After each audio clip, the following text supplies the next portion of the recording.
आज है 16 जनवरी 2024 दिन मंगलवार। Welcome back to clean news MP. चलिए देखते हैं मध्य प्रदेश की 25 फटाफट बड़ी खबरों को। इससे पहले आप न्यूज को कहां से देख रहे हैं हमें कमेंट में बताना बिल्कुल ना भूलें। साथ ही हमारे फेसबुक पेज को भी फॉलो करें। फेसबुक पेज का लिंक डिस्क्रिप्शन में दिया गया है। एमपी में पीएम जनमन अभियान का शुभारंभ। एमपी में पीएम मोदी ने वीडियो कॉन्फ्रेंसिंग के जरिए पीएम जनमन योजना का शुभारंभ किया है। इस दौरान पीएम ने शिवपुरी जिले के हातोद गांव निवासी जनजातीय समुदाय की महिला विद्या और ललिता से वर्चुअली बातचीत की। बातचीत के दौरान महिलाओं ने अपने गांव की समस्याएं बताई और पीएम मोदी से मिलने की इच्छा जताई। पीएम मोदी ने कहा कि मौका मिला तो जरूर आपसे मुलाकात होगी। भोपाल एम्स ने दिल्ली एम्स को पछाड़ा। अस्पताल के सभी विभागों के 960 बेड्स को NABH की मान्यता। भोपाल एम्स को national accreditation board for hospital की मान्यता मिली है। इसके साथ ही भोपाल एम्स मध्य भारत का पहला अस्पताल बन गया। साथ ही अस्पताल ने दिल्ली एम्स को भी पछाड़ दिया। NABH सुविधाओं और तय मानकों को पूर्ण करने वाले अस्पतालों को मान्यता देता है। सीएम का कांग्रेस पर बड़ा हमला। बोले राम मंदिर का निमंत्रण अस्वीकार करना कांग्रेस की सबसे बड़ी गलती। राजधानी भोपाल के समन्वय भवन में आयोजित एक निजी सबके राम कार्यक्रम में कांग्रेस पर जमकर हमला बोला। सीएम ने भगवान श्री राम के मंदिर की प्राण प्रतिष्ठा कार्यक्रम के आमंत्रण को अस्वीकार करने पर कांग्रेस को घेरा। उन्होंने कहा कि हमारे यहां कई सारे लोगों के निमंत्रण आते हैं। जाना या न जाना हमारी भावना हो सकती है, लेकिन सार्वजनिक रूप से निमंत्रण ठुकराना ये इतिहास की कांग्रेस की सबसे बड़ी गलती होगी। न्याय दो रोजगार दो अभियान चलाएगी कांग्रेस। लोकसभा चुनाव 2024 से पहले मध्य प्रदेश में कांग्रेस न्याय दो रोजगार दो अभियान चलाएगी। युवा कांग्रेस के कार्यकर्ता इस अभियान के तहत प्रदेश भर में लोगों के घर घर जाएंगे और पोस्ट कार्ड बांटेंगे। कांग्रेस युवा मोर्चा के कार्यकर्ता प्रदेश में 460 स्थानों पर नव मतदाता सम्मेलन का आयोजन भी करेंगे। इस दौरान कार्यकर्ता बेरोजगारी का मुद्दा उठाएंगे। कांग्रेस को देवी देवताओं पर उंगली उठाने की कीमत चुकानी होगी। अयोध्या के राम मंदिर में 22 जनवरी को होने वाली प्राण प्रतिष्ठा पर राजनीतिक घमासान जारी है। कांग्रेस द्वारा राम मंदिर का न्योता ठुकराने पर सीएम मोहन यादव ने तीखा हमला बोला। सीएम ने कहा कि कांग्रेस और हमारे बीच कोई व्यक्तिगत दुश्मनी नहीं, हमारे बीच वैचारिक लड़ाई है। कांग्रेस हमारे देवी देवताओं पर उंगली उठाती है, कांग्रेस को इसकी कीमत चुकानी होगी। इंदौर अकोला हाईवे पर तीसरी सुरंग बनना तय। 100 करोड़ से ज्यादा बढ़ेगी लागत। निर्माणाधीन Indore Akola 4 lane highway project के तहत तीसरी सुरंग बनना करीब करीब तय हो गया है। ये सुरंग चोरल से बलवाड़ा के बीच बनेगी। करीब 3 महीने पहले इसका प्रस्ताव बनाकर नई दिल्ली भेजा गया था, जिसकी मंजूरी के लिए मंत्रालय सैद्धांतिक रूप से तैयार है। National highways authority of India की इंदौर यूनिट को जल्द ही औपचारिक अनुमति मिल जाएगी। 12 करोड़ श्रद्धालु आएंगे सिंहस्थ में। इंदौर पर पड़ेगा सबसे ज्यादा भार। मुख्यमंत्री डॉक्टर मोहन यादव ने इंदौर, उज्जैन, देवास के अधिकारियों की बैठक को लेकर सिंहस्थ 2028 की तैयारियों के निर्देश दिए।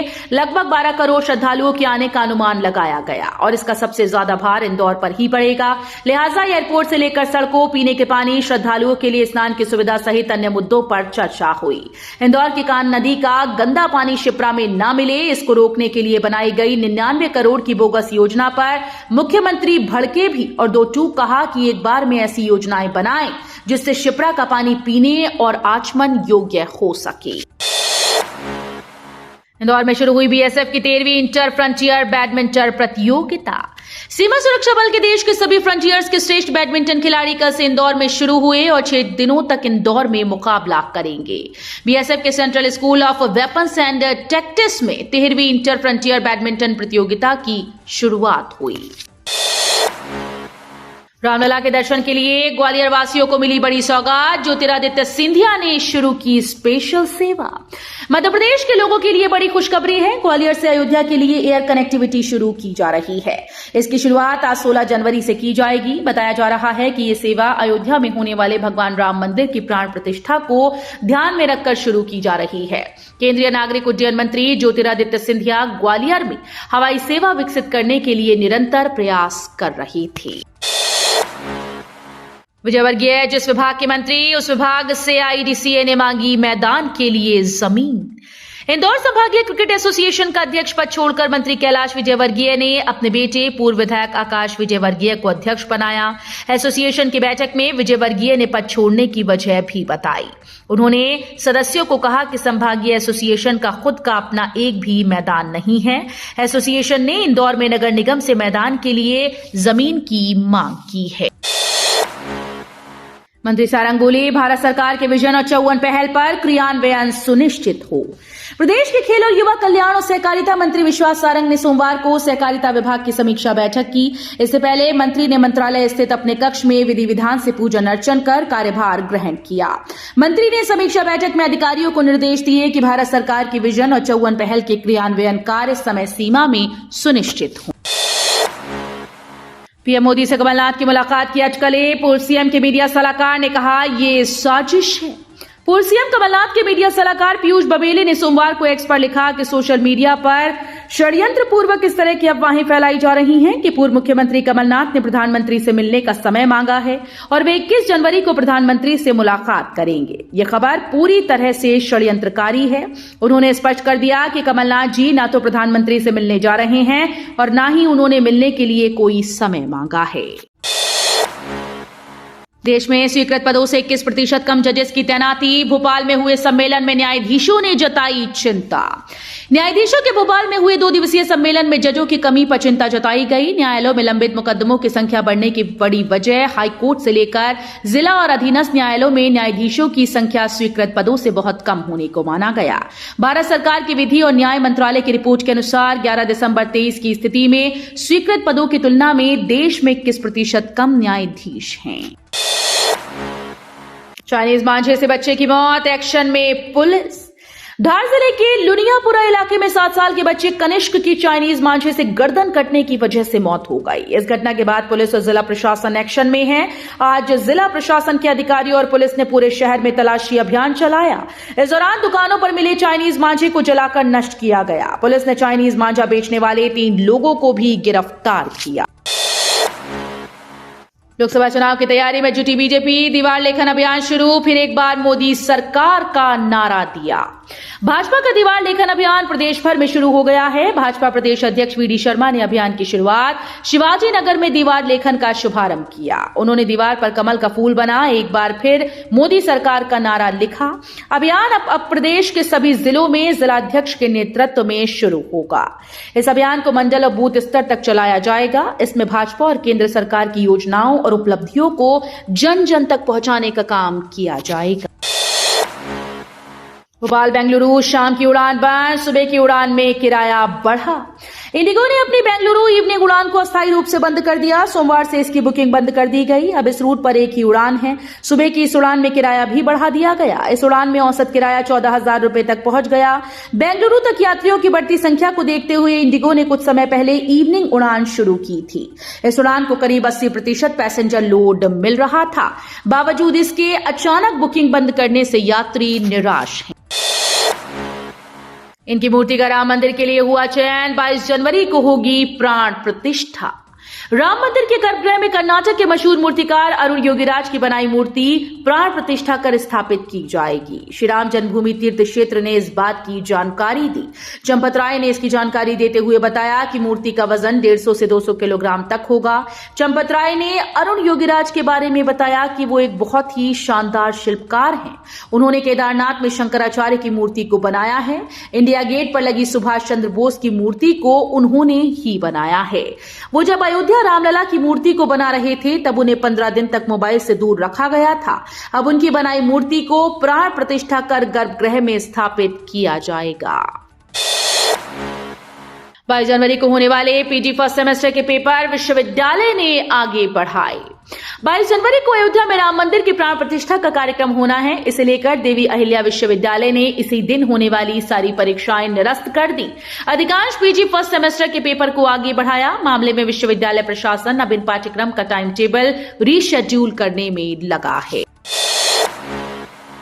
राजनाथ बोले, 90,000 दुश्मन देश के सैनिकों के साथ कुछ नहीं किया। हमारे जवानों का विदेशों में भी सम्मान। रक्षा मंत्री राजनाथ सिंह ने कहा कि हमारे भारतीय सैनिकों का शौर्य ऐसा है कि सिर्फ देश ही नहीं बल्कि दूसरे देशों में भी उनका सम्मान होता है।